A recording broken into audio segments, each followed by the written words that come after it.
Get ready for some truly awesome tech in 4, 3, 2.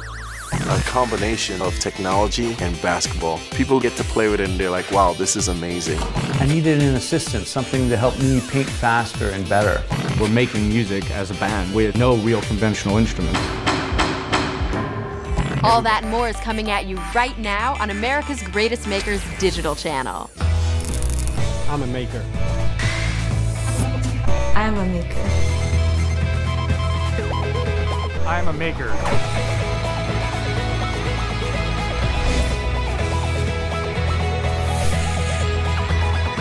I'm a maker. I'm a maker. I am a maker. What will you make today?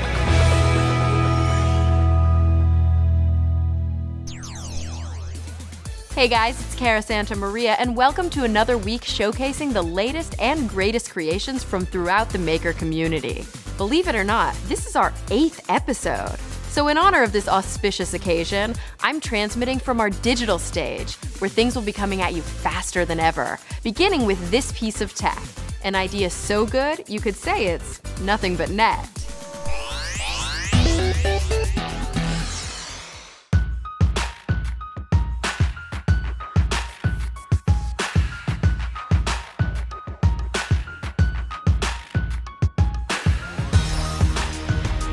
Shot Tracker is a combination of two of my passions, technology and basketball. Shot Tracker tracks your shot attempts, makes, misses, and location on the court while providing real-time statistics to coaches and players. That way a player can know how they're progressing, where on the court they need to go to actually work on what shots.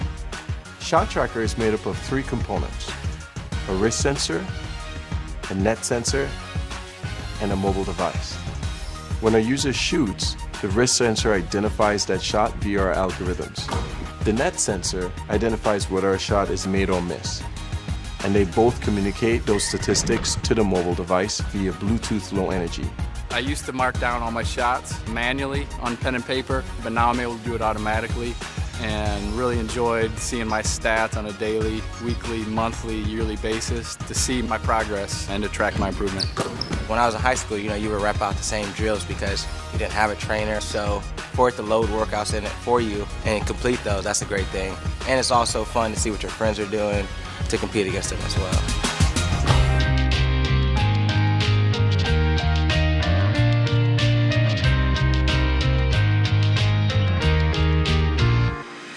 We've had parents reach out to us and said, wow, my kid shot 1,300 shots this week, and they're looking at what other people are shooting. In the future, we're going to be bringing challenges where you could be in Kansas, somebody could be in some other part of the country, and they could challenge each other to drive that competition. In the beginning, people didn't believe that we were able to figure this out because it hasn't really been done before. And then they get to play with it and they're like, wow, this is amazing. To young entrepreneurs, if you have an idea, you do your market validation, you figure out what you need to do, and you have to take that leap of faith because people who don't shoot don't ever score. You may fail, but that failure is going to be the greatest learning experience that will help you the second time around. Just think, when you can play Shot Tracker against other people around the country, every day will be like March Madness. Now, excitement is building here at America's Greatest Makers digital channel as we continue to ramp up for America's Greatest Makers, the television competition, which premieres April 5th at 9 p.m. on TBS. I've gotten a peek at what they're planning, and it's gonna be a great show. And who knows, the winning invention just might change all our lives. Not that the crew here at the digital channel is gonna stop bringing you inspiring maker stories from all over America. We've still got too many great ones to tell. Speaking of which, our next story features an Academy Award-winning composer who mixes tech and music in a way you won't see to believe. Watch this, and you'll see what I mean.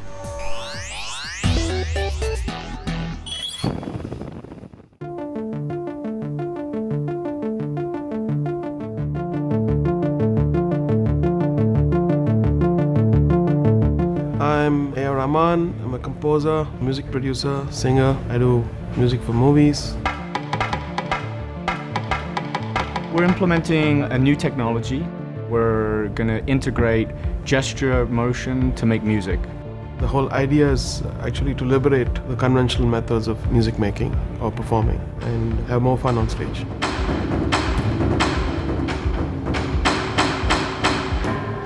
Everybody's playing together and you're getting a song like you would with, your guitarist or your percussionist or your drummer. And we're making music as a band with no real conventional instruments.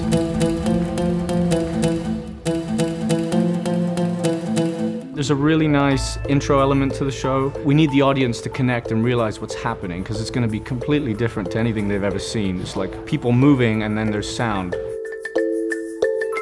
AR will be wearing straps attached to parts of his body. Based on his motion, will then trigger sounds or loops or filter instruments. So he actually has quite a few things going on when he's on the stage.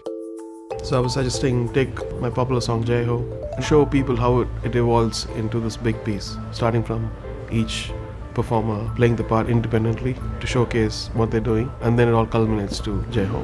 Jai Ho! Jai Ho!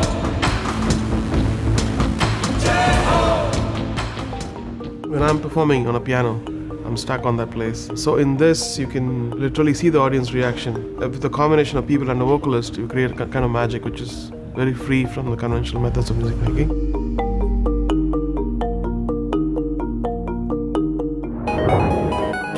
This technology is evolving. What we've done is taken a part of it and customized to our music. You have to evolve constantly. You can't be like stagnant water. You have to be like free-flowing water. Be fresh always. Working with this new technology and with AR and incorporating everything has been really challenging but really fun as well.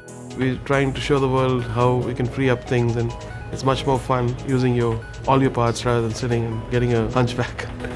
We're at the very beginning of something extremely exciting because it's easy to use, because it's fun to use and accessible for pretty much anyone that's moving. It's going to go somewhere.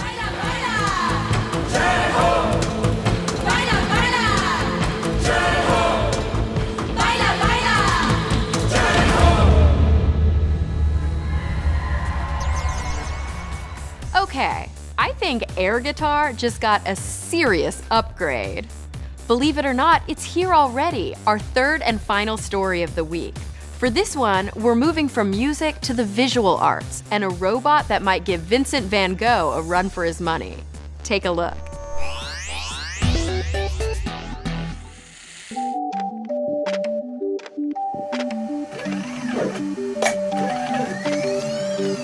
BitPainter is a painting robot that paints with a brush on canvas. It can work from a photo, but it doesn't really have to. It just paints.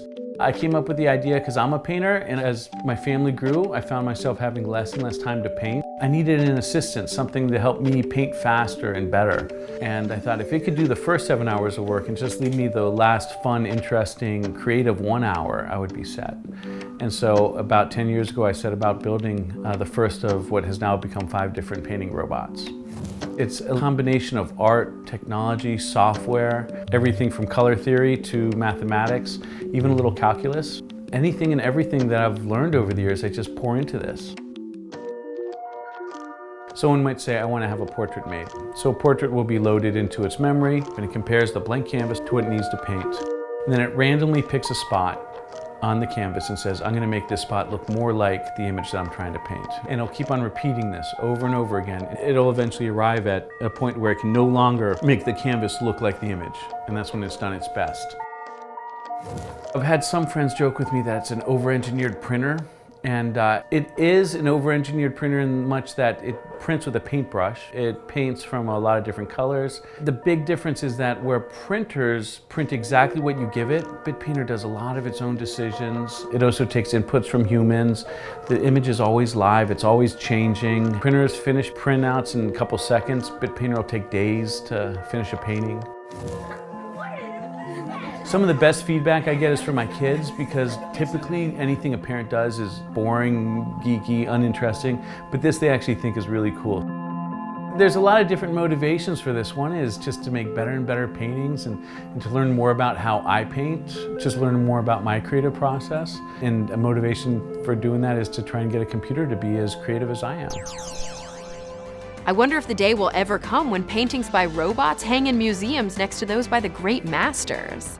I hope you enjoyed this week's episode of America's Greatest Makers digital channel.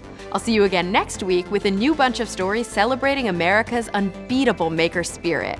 And remember to click on us daily, because we're adding new content all the time. You don't want to miss anything. I'm Cara Santa Maria. Later, guys.